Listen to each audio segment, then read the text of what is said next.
natin ang liwanag ng Maynila, Vice Mayor G. Atienza.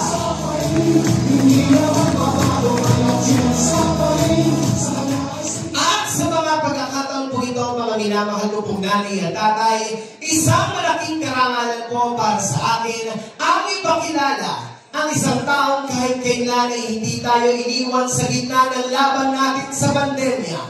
Ang isang taong tunay na nagbigay ng pagmamahal, malasakit at kalinga sa aking mga nanay at tatay. Ang babang galing sa hirap, nagsumikap. Ang babang Maynila, Yorme Isko Moreno Tomacos.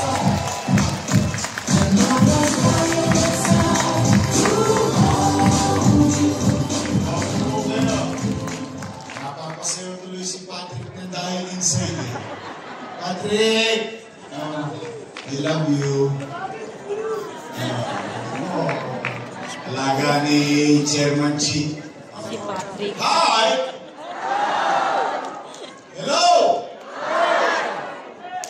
Sino pa ba kayo? Dapat natutulog kayo hapon Ako tingnan nga natin sino. Tingnan natin kung sino ka pinakagising.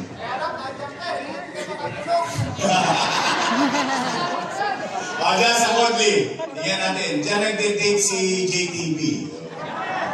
Pag nangangalawit yan nung binata siya. Diyan sa balcony. Hi! Hello! Malakas. Ito kaya wakali. Hi! Hello! Ika lalagyan kayo. Dito, sana nga. Hi! Hello! Bising na bising. Taas ang kamay, taas ang kamay. Sabay, inat. Mga buto, lumalagay ako. Maraming salamat sa inyong lahat, mga nanay ko, tatay ko, mga lolo't lola ko, sa pagtubod ninyo sa aming panyaya. Pagamat marami kayong gawain sa bahay, nagtungo kayo rito at binigyan nyo kami ng panahon.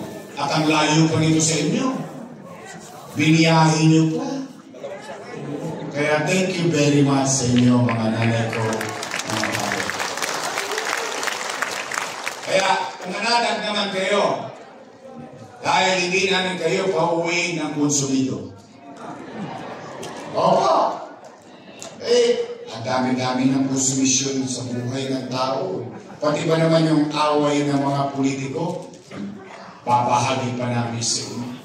Alam naman ng taong bayan, ang mga politiko, pag mag-eleksyon, magkakaway. Tama ba? Yung magkakapitbahay, magkaway. Pagtapos ng eleksyon, yung mga politiko, bati-bati na. Yung magkapitbahay, kaway pa rin. Kaya pumanatag kayo, mga nanay ko, mga tatay ko, mga lolo't lola ko.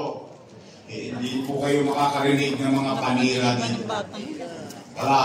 O ng masasakit na salita. Basta tayo dito, chill lang. Good vibes lang. Real talk lang.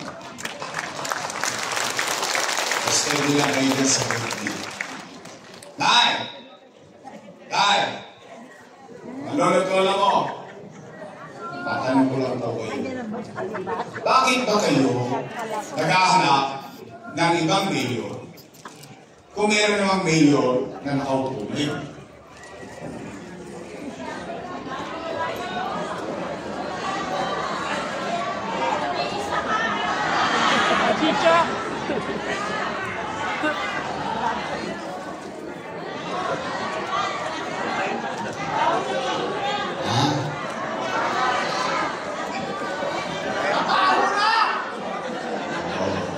Easy. Puso nyo, nakadikit na rin. Hindi, alam nyo, kaya ako po yan natanong. Paano yun? 14 days na nga, babalik na tayo. Hindi, kaya ako naman yung natanong. Siyempre, nag-aalala din ako. Bakit? Dahil yung mga nangaupo, alaga ko po yan. Opo. For almost 20 years, inaruga ko yung mga yan. Bakit? Dala ng pagtanaw ko ng utang na loob kay Danny Lago. Alam niyo yan. Hindi ko yan kinubli. Hindi ko yan tinanggi. In fact, tayo mga Pilipino, hindi lang Manileño ha, tayo mga Pilipino, isa sa itinatangos ng ilong natin, o ipinagyayabang natin na ugali sa buong mundo, tayo mga Pilipino ay marunong tumaraw ng at ang utang na loob walang katapusan kabayaran. Tama po ba? Tingnan po natin. Bilang pagtanaw ng utang na loob kay Bostani, inalagaan ko yung kanyang mga anak. Tingnan po natin kung totoo ba. Una, Philip Lacuna. Nakaupo? Nakaupo. Dennis Lacuna. Nakaupo. Lay Lacuna. Nakaupo. Asawa ni ate. Si ate. Ilan sila? Happy? Masaya? Masaya ako na yung hindi napagtagumpayan ni Bostani sa tulong natin lahat napagtagumpayan ng kanyang mga anak. Ayun, kung sila ay naging mabuti sa kanilang tungkulin sa mamamayan o hindi naman ako para maghusga. Taong bayan ang mag-uhusga niya. Tama po ba? Tingnan po ninyo. Biscuit lang mo. Tingnan po ninyo. Tay. Mga nanonood ako. Maganap kayo ng kahit isang dumagoso lang sa City Hall. Bakit? Bilang pagtanaw ng utang na loob, isinantabi ko ang mga anak ko, inuna ko ang mga anak ni Bostani. Tanong, Yorme, tatanaw ka pa ba ng utang na loob? Ang sagot, bakit?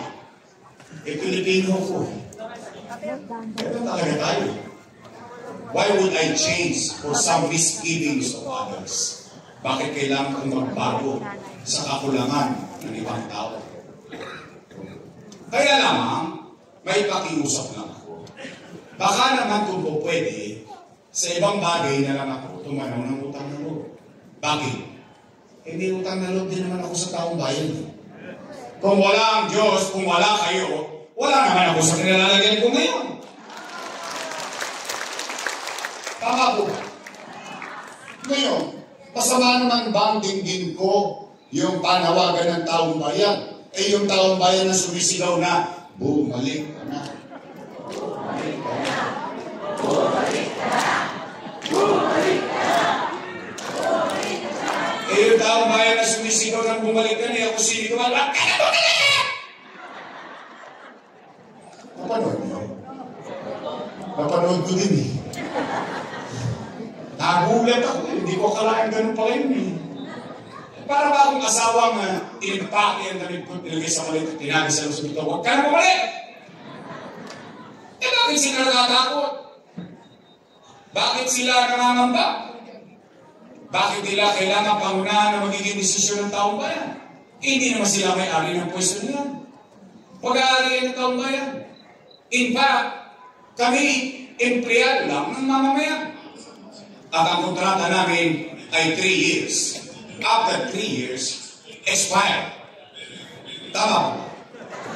Tapos babalik ka ulit sa taong bayan. Mag-uulat ka ng anong ginawa mo sa loob ng 3 taon. At pag nagustuhan ng taong bayan yung ginawa mo, approve, renew ka for another 3 years. At ang katotohanan din, kapag ikay naging mabuti, naging mabisa sa paglilingkod sa iyong mamamayan, ipopromote ka pa sa mataas na posisyon ng taong bayan. Tama po ba? Tingnan po ninyo, katulad ng akin, nag-umpisa ako 23 anyos, konsihal. Kusiha. 9 years. Finish or not finish, pass your paper. Tapos, kayong mga taga-Sampalo, mga taga-District 2, 3, 4, 5, 6, at 1, ginawa ninyo kong Vice Mayor. Vice Mayor. Vice Mayor. 9 years. Finish or not finish, pass your paper. Tapos, ginawa ninyo kong Mayor. Tama po ba? Inagagalit. Nung araw sa kanila'y papuri-puri ako. Ngayon ako na ang pinakamasama sa kanila. Ngayon, bakit naman ako hindi magdaramdam? Tingnan po ninyo. Ang akala ko, di ko alam kung ito din ang akala ninyo. Ang akala natin, kung ano yung nasimulan ko, itutuloy na lang nila. Iwawaglit akong nawala. Binago-bago pa nila. Una, anong partikular na binago nila? Yung pang pinakamalapit sa akin, yung programa sa senior citizen. Kaya pag-usapan natin yan. Tay, mga lolo ko, mga lola, di po ba tayo may buwan-buwan na pensyon sa lungsod ng Maynila? At ang bigayan ay every quarter. Tama po ba? Nay, totoo ba na kapag wala ka sa araw ng payout, forfeited na yung pension mo?